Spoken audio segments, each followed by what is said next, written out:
끌고 가시는 우리 확대당의 구성원 여러분들이 믿음으로 고백한 찬양의 가사말처럼 이런 교회 만들어가는 그런 우리들 되어질 수 있었으면 참 좋겠습니다. 처음에 미국에 갔을 때 요즘 우리나라도 점점 그렇게 되어져 가고 있지만 다들 교회 주변에서 사는 것이 아니고 멀리서 교회로 이렇게 주일마다 모여드는 그런 이제 시스템이다 보니까 가깝게 사는 사람들도 뭐 한 10분, 20분 정도 떨어져 있고 조금 멀리 살면 30분, 40분, 심지어는 1시간을 넘게 차를 타고 와서 예배를 드려야 하는 그런 구조이다 보니까 아이들이 와서 잠시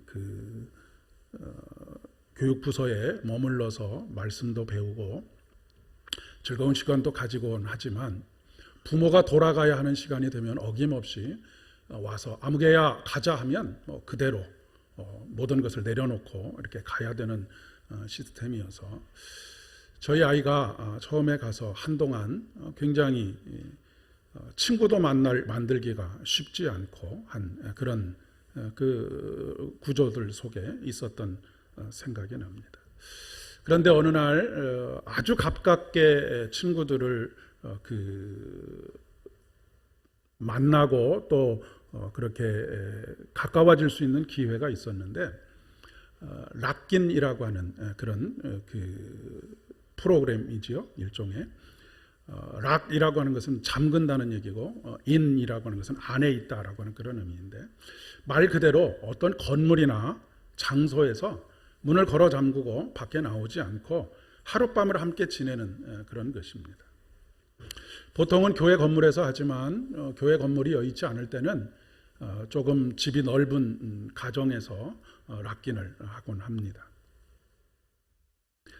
하룻밤을 지내면서 게임도 하고 서로를 더 깊이 알아가는 그런 시간을 가지는 것이죠. 우리 청소년부에서도 몇 번 그렇게 고기도 구워 먹고 밤을 지새면서 시간을 보내는 모습들을 본 적이 있었습니다. 그렇게 하룻밤을 보내고 나면 참 많이 가까워져 있는 모습들을 보곤 합니다.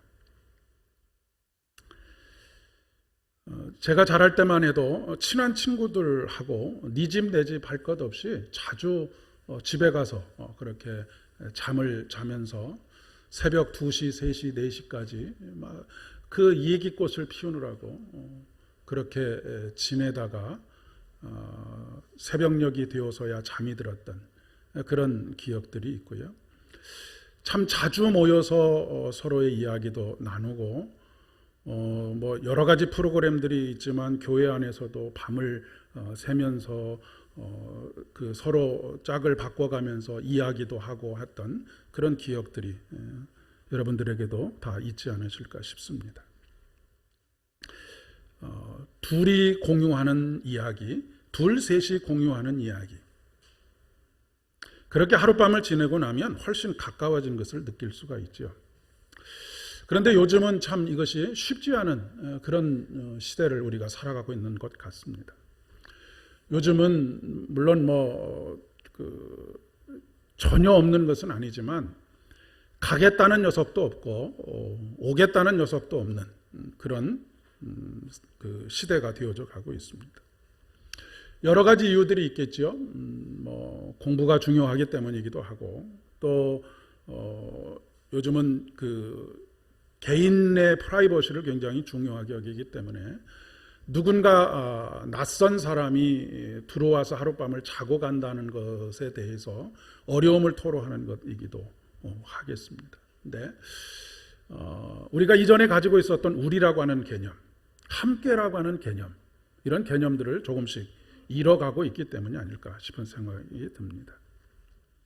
신앙생활도 그러하지 않은가 싶은 생각이 듭니다. 이전에 비해서 성도들 간의 친밀감이 굉장히 많이 상실이 되었습니다. 그리고 그 친밀감이 상실이 되다 보니까 관계의 결핍을 자꾸 느끼게 되는 그런 시대를 우리가 살아가고 있습니다.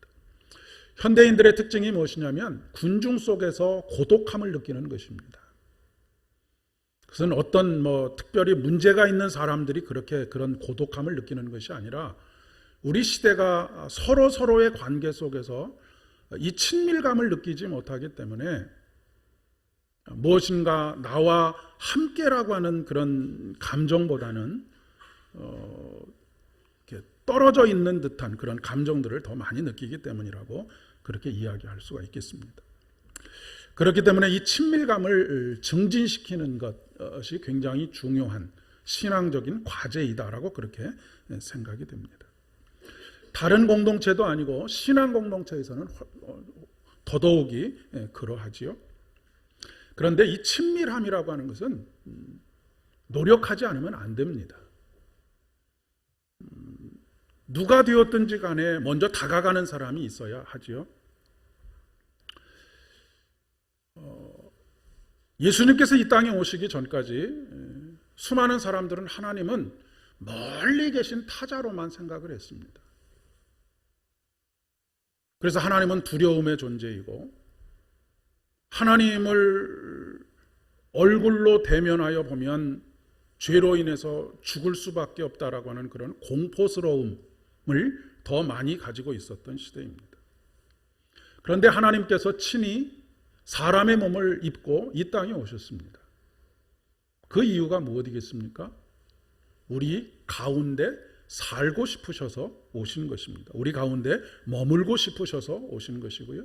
우리와 함께 한밤을 지내고 싶으셔서 이 땅에 오신 것이다 라고 그렇게 쉽게 이해할 수 있을 것 같습니다. 아예 예수님처럼 우리 안에 찾아오셔서 내가 네 안에 거하기를 원한다라고 말씀하시면 그런 내주하시는 예수 그리스도를 날마다 경험하면서 살아가는 것 참 중요한 일입니다.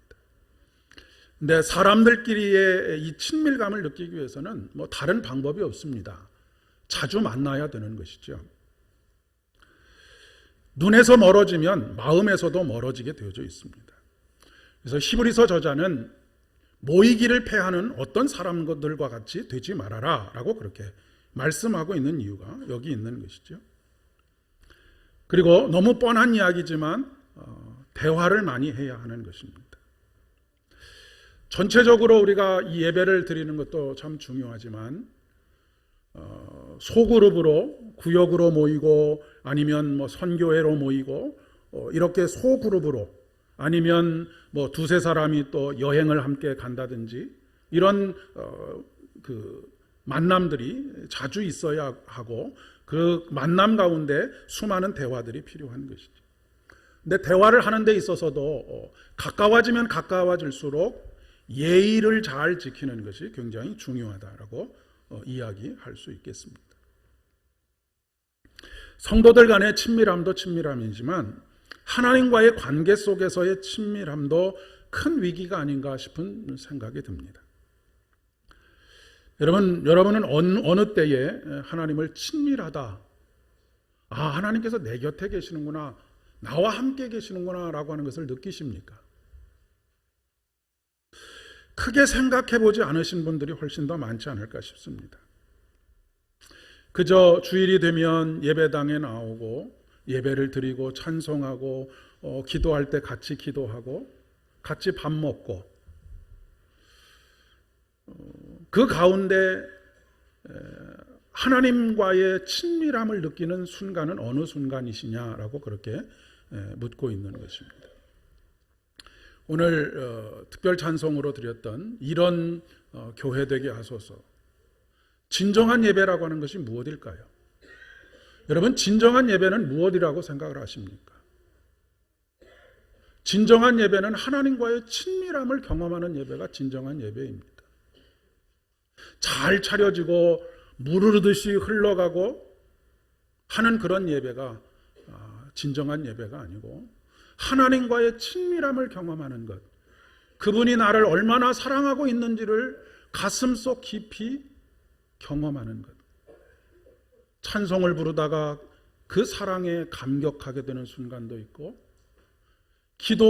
함께 기도하는 순간에 어떠한 기도의 고백 속에서, 간구 속에서 내 마음 속에 그래, 하나님이 나를 어루만지시고 계시는구나 라고 하는 것을 느끼는 그 순간이 바로 진정한 예배라고 하는 것입니다.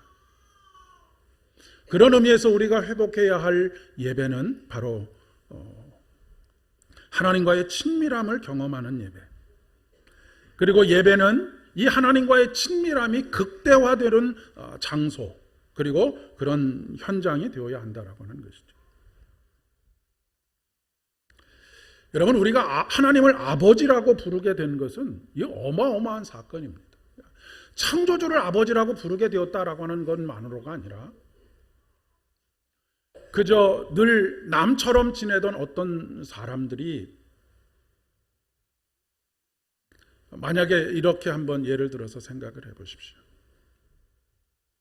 자식이 없이 노년을 맞이한 어떤 부부와 부모를 일찍 잃고 잘 성장한 어떤 사람들이 서로에 대한 갈급함, 부모에 대한 갈급함, 또 자식에 대한 갈급함, 이런 것들이 서로 만나져서 어느 순간 우리 부모 자식 간의 관계를 맺어갑시다 라고 그렇게 이야기했다고 그런 관계가 맺어졌다고 한번 생각을 해보십시오. 비유적으로 보면 하나님을 우리가 아버지라고 부르게 되었다라고 하는 것이 이렇게 놀라운 사건입니다. 그런데 이 관계보다도 우리의 삶에 더 큰 영향을 주는 것은 하나님과의 교제, 즉 친밀함이라고 이야기할 수 있습니다. 부모 자식 간에도 대화가 없으면 남이나 크게 다르지 않습니다. 부모 자식 간에도 친밀함을 느끼지 못하면 남이나 뭐가 그렇게 다르겠습니까? 법적으로만 부모 자식 관계인 것이지 그 어떤 삶의 영향도 주고받지 못하는 것입니다. 하나님과의 관계도 마찬가지라고 이야기할 수 있습니다.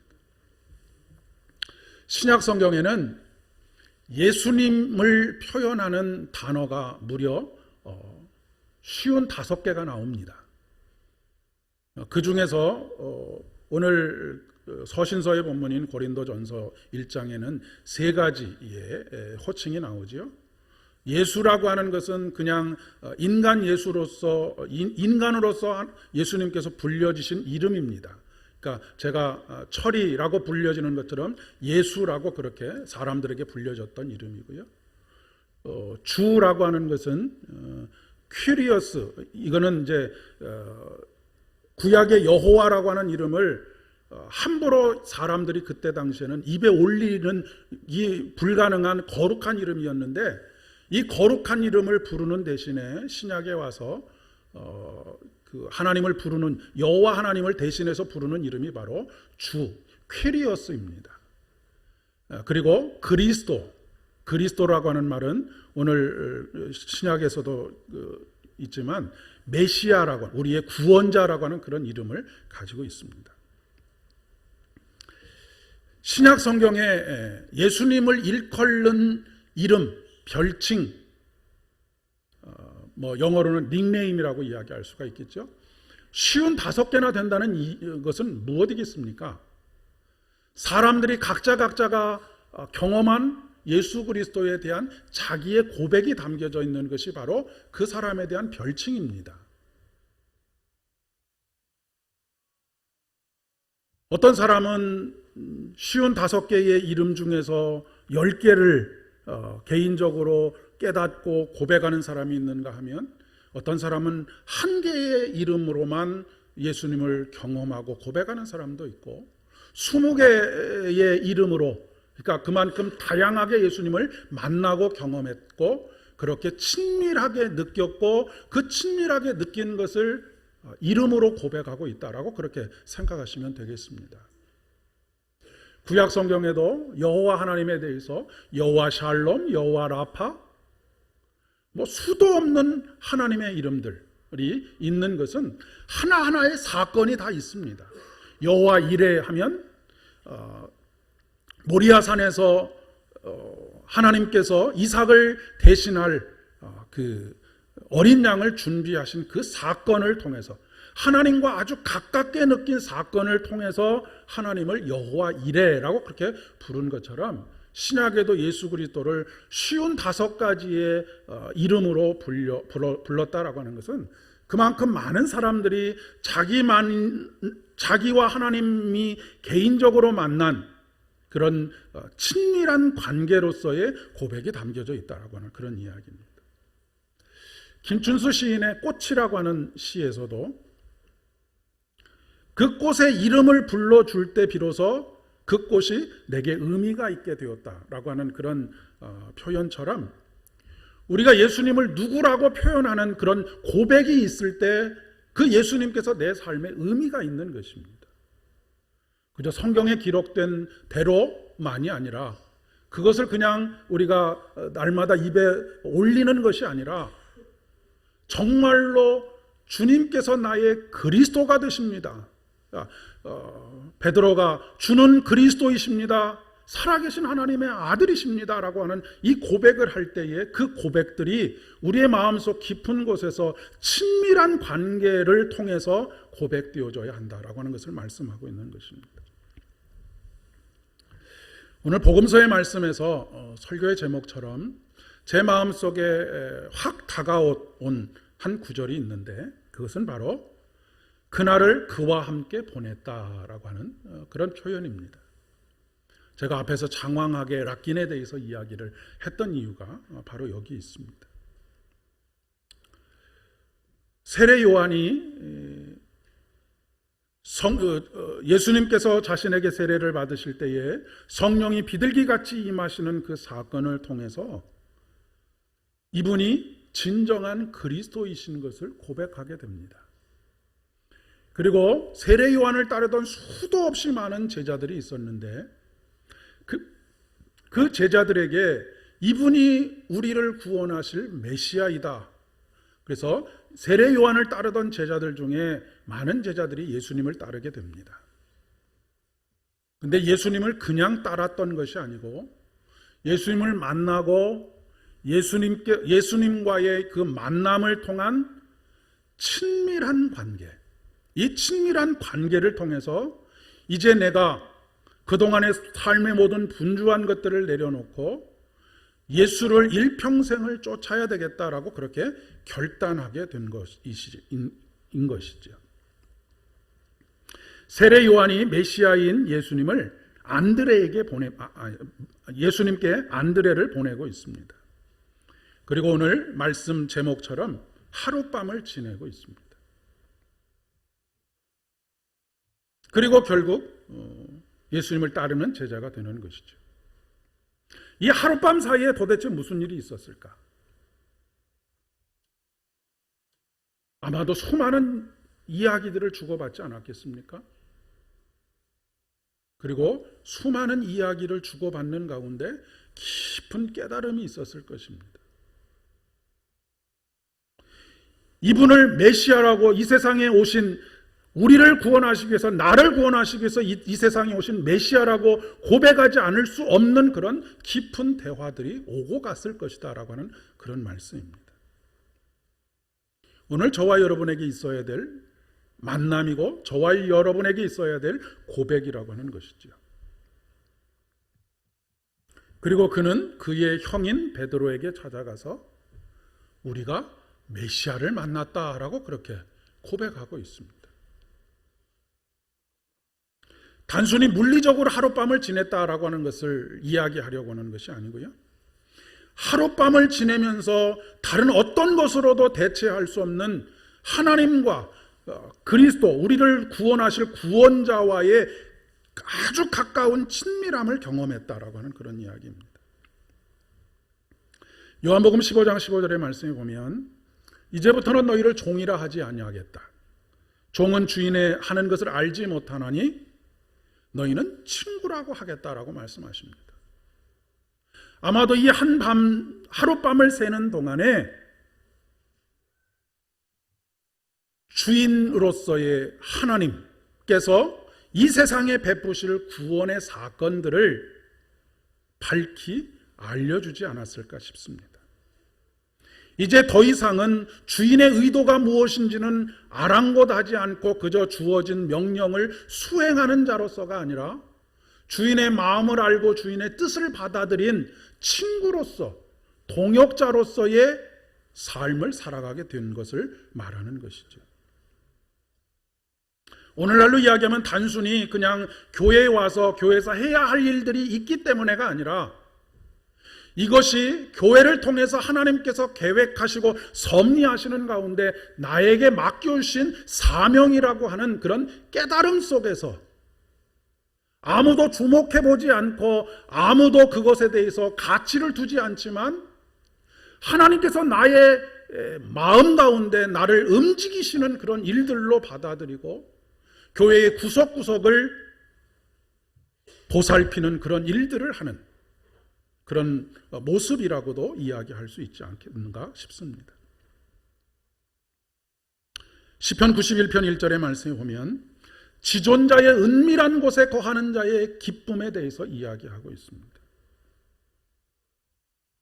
지존자의 은밀한 곳에 거하는 자는 전능하신 자의 그늘 아래 거하리로다. 지존자의 은밀한 곳에 거한다라고 하는 것은 무엇이겠습니까? 하나님과의 친밀함이 극대화되는 자리가 지존자의 은밀한 곳입니다. 영화 같은 데 보면 아이들이 자기가 마음을 나눌 만한 친구 관계가 되면 자기만이 가지고 있는 비밀 아지트에 친구를 데리고 가는 그런 모습을 여러분 보신 적이 있는지 모르겠습니다. 이런 것입니다. 지존자의 은밀한 곳에 거한다라고 하는 것. 시편 73편 28절의 말씀에 보면 하나님께 가까이 함이 내게 복이다 라고 그렇게 고백하고 있습니다. 가깝다라고 하는 말은 다정하다라는 표현이기도 하고요. 그리고 친하다라고 하는 의미를 가지고도 있습니다. 하나님을 가까이 하는 복을 누리시는 여러분 되실 수 있기를 진심으로 축복합니다. 천국을 먼 훗날에 하나님을 대면하여서 보는 그 기쁨을 먼 훗날로 미루지 마시고 오늘 우리를 찾아오셔서 우리와 함께 거하기를 원하시고 친밀함을 누리기를 원하시는 예수 그리스도를 바로 오늘 이 순간 그리고 여러분의 모든 삶의 자리에서 경험하실 수 있기를 바랍니다. 우리에게 매일매일 다가오시는 그분을 밀어내지 마시고 내가 분주하니 조금 있다 만납시다 라고 하지 마시고 내가 해야 할 일들이 너무 많으니 당신은 맨 나중 순번입니다 라고 그렇게 밀어내지 마시고 가장 먼저 그분을 맞아들이실 수 있기를 바랍니다. 먼저 그의 나라와 그의 의를 구하라 라고 하는 말씀이 바로 이러한 말씀인 것이죠. 하나님은 멀리 계신 하나님이 아니십니다. 하나님은 범접할 수 없는 하나님이 아니십니다. 우리 한 사람 한 사람을 오죽 사랑하셨으면 손바닥에 한 사람 한 사람의 이름을 새겨놓고 그 손바닥을 매일 보면서 생각하고 기억하고 또 기도하시는 중보하시는 분이 우리 예수님이십니다.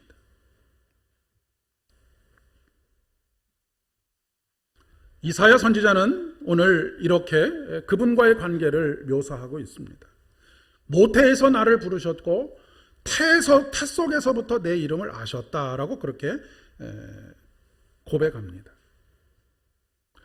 엄마들은 근본적으로 자식에 대한 애착을 가질 수밖에 없습니다. 왜냐하면 탯줄로 연결되었던 경험이 있기 때문에 그렇습니다. 임신과 출산의 과정을 통해서 탯줄로 연결된 것 같은 강한 연대감, 그것이 바로 친밀감입니다.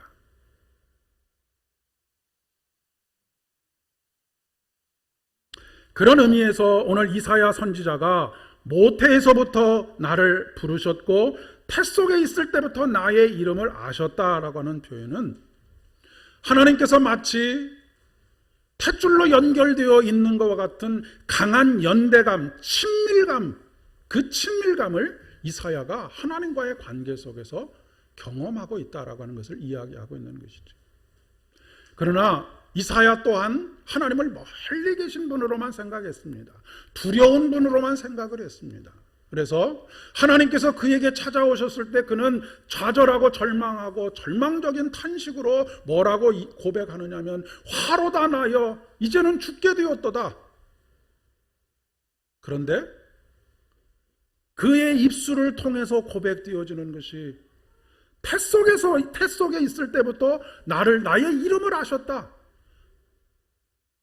그만큼 강한 연결점을 가지고 친밀하게 하나님을 지금 고백하고 있는 것입니다. 우리가 하나님을 받아들인다라고 하는 사건은 바로 이러한 사건입니다. 그래서 오늘 시편 40편 1절의 말씀에 오면 시인은 내가 간절히 주님을 기다렸더니 주님께서 나를 굽어보시고 나의 울부짖음을 들으셨도다라고 노래하고 있는 것입니다. 간절히 주님을 기다렸더니 시인은 고난과 삶의 어려움을 통해서 하나님을 깊이 만났습니다. 주님께서 나를 멸망의 구덩이에서 건져주시고 진흙탕에서 건져주셨습니다. 시인도 아마 그 전까지는 맹숭맹숭한 관계 속에서 하나님을 믿고 예배하고 그분에게 제물을 갖다 드리지 않았을까 싶습니다. 그런데 고난의 현장 가운데로 찾아오시고 그를 멸망의 구덩이에서 건져주시고 진흙탕에서 건져주시고 그가 반석을 딛고 일어서게 해주시고 걸음을 안전하게 해주시는 그 하나님을 만나는 가운데 한없는 친밀감을 지금 경험하고 있는 것입니다.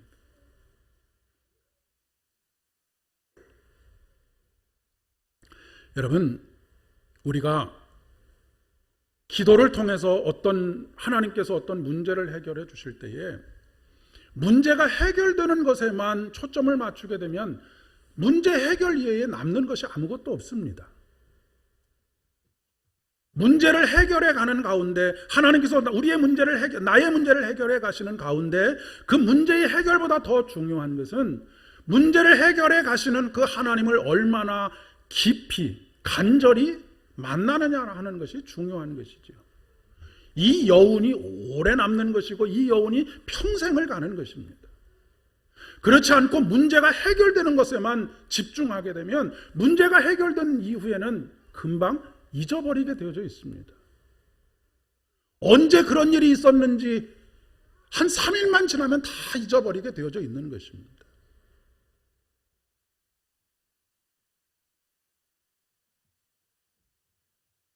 그러면서 이 시인은 이런 하나님과의 친밀한 연대감을 느끼면서 더 놀라게 되었던 것은 나를 위해서 놀라운 일들을 많이 하실 뿐만 아니라 나를 위해서 무수히 수를 헤아릴 수 없는 계획들을 세우고 계시다라고 하는 것을 깨닫게 되었다라고 그렇게 고백하고 있습니다.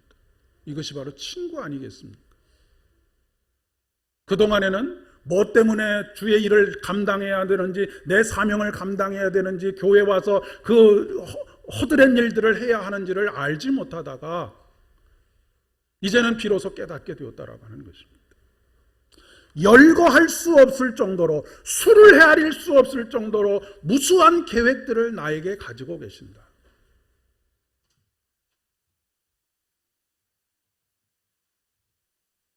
시인은 자기의 일거수일투족을 헤아리시고 동행하시고 자신을 통해서 사소한 삶의 일상들을 통해서 하나님께서 계획하신 것들을 이루어 가시는 그런 것들을 눈으로 보고 귀로 듣고 손으로 만진 바 된 그런 믿음의 고백을 하고 있는 것이죠. 하나님과의 친밀함이라고 하는 것은 어떠한 큰 이벤트와 같은 사건을 통해서 누릴 수 있는 것이 아닙니다. 자주 만나고 깊이 대화하는 가운데 우리가 누릴 수 있는 것이죠.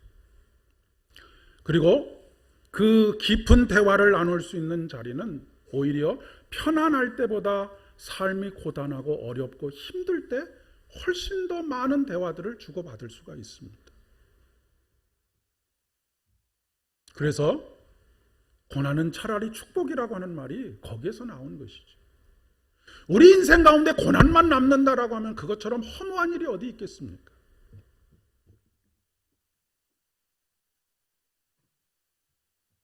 그런데 참 안타까운 것은 우리가 이것을 잘 깨닫지 못한다는 것입니다. 우리의 영적인 눈이 가리워져 있기 때문입니다. 우리의 영적인 눈을 가리우게 만드는 것은 많은 이유가 있습니다. 슬픔이, 탄식이, 걱정이, 염려가, 탐욕이, 우리가 세운 어떤 목표가 우리의 영적인 눈을 가리우고 그분을 발견하지 못하게 하고 그분의 말씀을 깨닫지 못하게 하고 그로 말미암아 친밀함을 누리지 못하도록 하는 그런 이유가 되곤 합니다. 여러분, 엠마오로 가는 두 제자를 기억하시지요? 예수님께서 십자가에 달려 돌아가신 그 충격적인 사건을 경험하고 나서 이제는 다시는 보고 싶지 않은 예루살렘을 뒤로 하고 엠마오로 두 제자가 터벅터벅 낙심 가운데 걸어가고 있었습니다.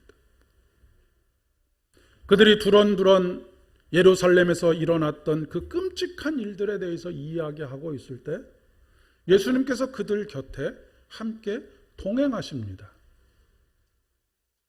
3년이나 함께 먹고 자고 하면서 예수님과 대화하고 웃고 울고 예수님의 사역을 지켜봤던 제자들이지만 그들은 그분이 예수님이신 것을 알지 못했습니다.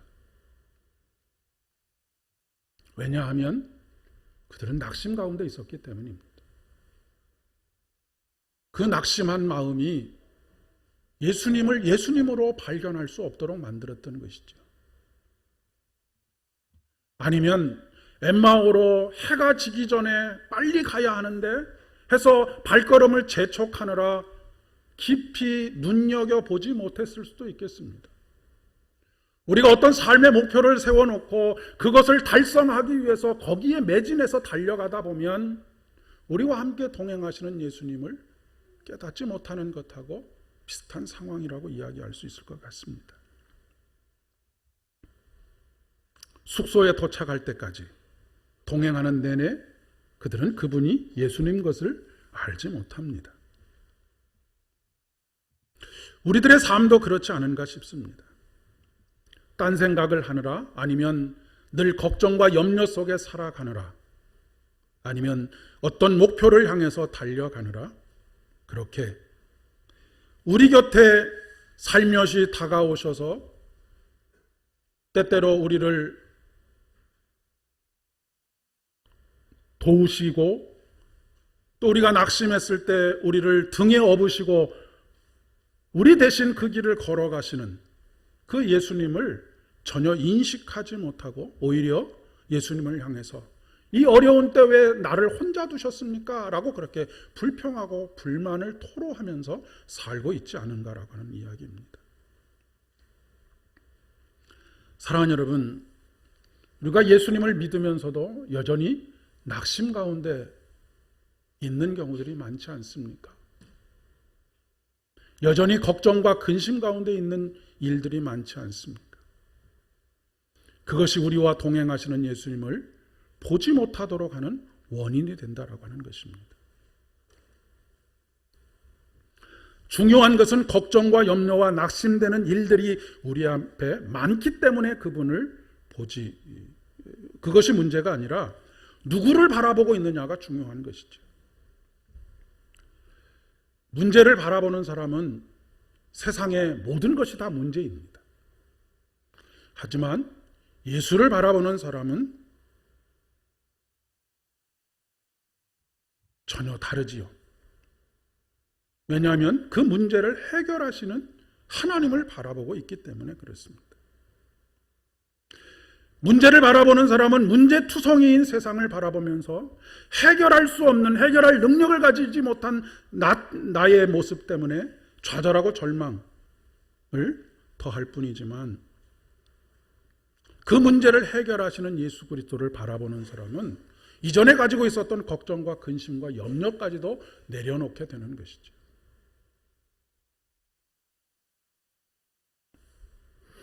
사랑하는 여러분, 여러분 하루 24시간을 무엇을 바라보고 계십니까? 하루 24시간 무엇을 생각하고 계십니까? 무엇을 바라보고 있느냐, 무엇을 생각하고 있느냐에 따라서 여러분의 삶이 결정이 됩니다. 예수를 바라보고 있으면 소망이 생기고 현실을 바라보면 절망이 생깁니다. 예수를 바라보면 은혜가 넘치지만 현실을 바라보면 마음이 각박해집니다. 주일날 하루만 겨우 하나님을 기억하고 나와서 그분과의 친밀함도 경험하지 못하고 돌아가 여전히 팍팍한 목이 메이는 것 같은 그런 달걀 노른자를 먹고 목이 메이는 것 같은, 고구마를 먹고 목이 메이는 것과 같은 그런 답답한 삶을 살아가지 마시기를 바랍니다. 매일 매순간 어느 곳에서든지 예수님이라고 하면 어떻게 하셨을까 생각하며 예수님, 문제의 해결자이신 예수님을 바라보는 그런 삶을 살아가실 수 있기를 바랍니다. 이때 태도가 참 중요합니다. 제가 오늘 이렇게 설교할 줄 알고 2층에 많이 앉아 계신지 모르겠는데 가능하면 1층으로 내려오시길 바랍니다. 그리고 예배 세팅을 이렇게 한 이유는 조금 앞으로 나오시라는 그런 의미입니다. 여러분, 이 물리적인 거리는 심리적인 거리하고 굉장히 연관성이 있습니다. 지하철을 타면 지금은 조금 짧아졌지만 예전에는 지하철 이렇게 의자가 길게 있었지 않았습니까? 어떤 사람이 타면 의자 중간에 앉는 법이 없습니다. 맨 오른쪽에 앉습니다. 또 다른 사람이 타면 또 그 사람과 가장 떨어진 자리에 자리를 잡고 앉습니다. 왜냐하면 그 둘 간에는 아무런 친밀감이 없기 때문에 그렇습니다. 그런데 여러분, 사랑하는 관계 속에서는 이것이 둘인지 하나인지를 모를 정도로 바짝 붙어서 그렇게 앉아서 가는 모습들을 볼 수 있습니다.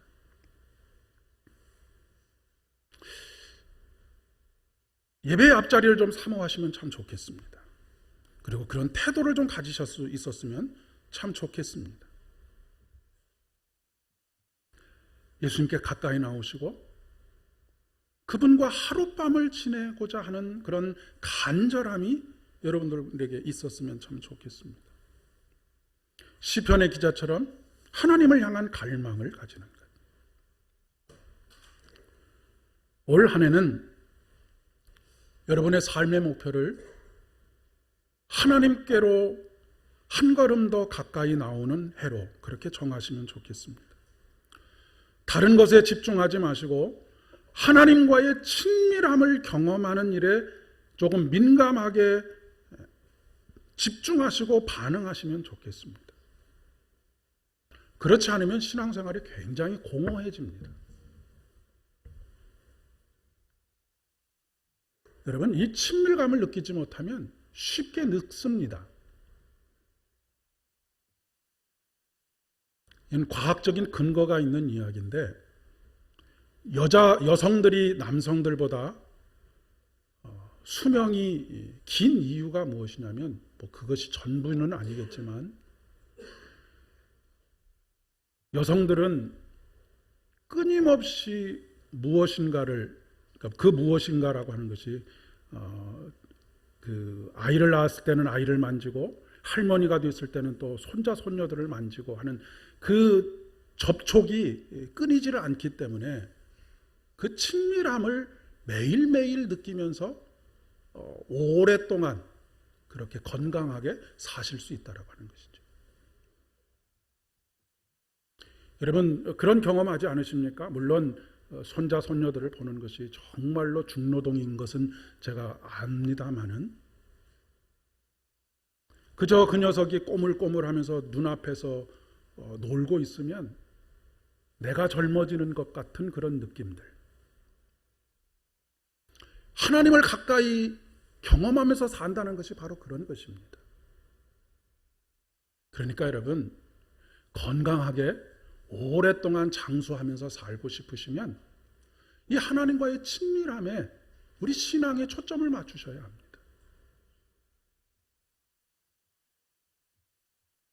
올 한 해 하나님과의 친밀함을 극대화시키는 일에 여러분의 모든 것을 집중하셔서 여러분의 삶이 물된 동산과 같고 물이 끊어지지 않는 샘이 있는 그런 인생 되어지실 수 있기를 진심으로 축복합니다.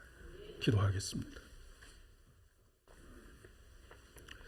하나님 아버지, 주님을 더 가까이서 만나기를 소망합니다. 주님을 찾고 또 간절히 찾는 우리의 심령 되어지기를 간절히 소망합니다. 그래서 얼마나 가슴 절절하게 우리를 사랑하시는지 그 사랑을 알고 싶습니다. 그 사랑을 느끼고 싶습니다. 그래서 우리 인생이 날마다 물된 동산과 같고 물이 끊어지지 않는 인생과 같이 되게 하여 주옵소서. 예수님의 이름으로 기도드립니다.